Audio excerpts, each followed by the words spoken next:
Само во првите 20 дена од официјалниот почеток на летото, спасителите на вода извлекле 9 давеници кои можеле да завршат фатално, а се соочиле и со над 70 интервенции на укажување на прва помош.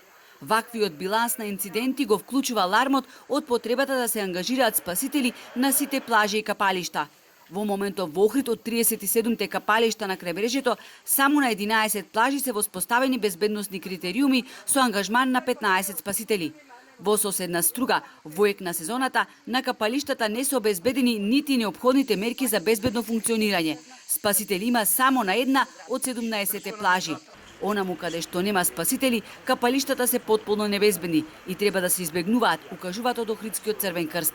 Бројот на ангажирани спасители соодветно на бројот на капалишта кои што ги има на Охридското крајбрежје и на Струшкото крајбрежје секако не е соодветен. Секако дека сите капалишта кои што се издаваат, односно се користат од капачи и од посетители, треба да исполнуваат безбедносни услови и критериуми.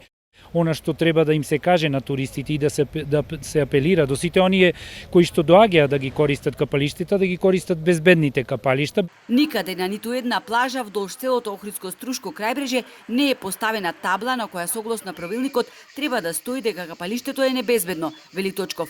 Тој апелира до сите оние кои стопанисуваат со плажите да обезбедат час поскоро спасители, бидејќи во спротивно, ако се случи немил настан, одговорноста ќе биде нивна.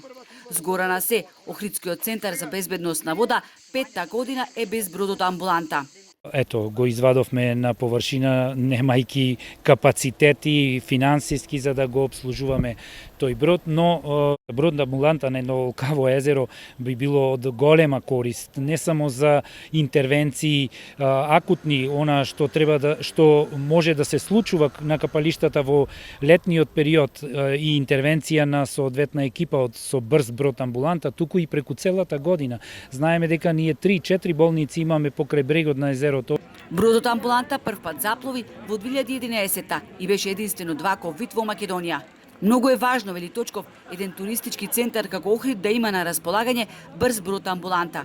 Доколку го имавме, може би ќе беа спасени животите на 4 странски државјани кои починаа на плажите сред пеколни горештини, не почитувајќи ги препораките на здравствените работници.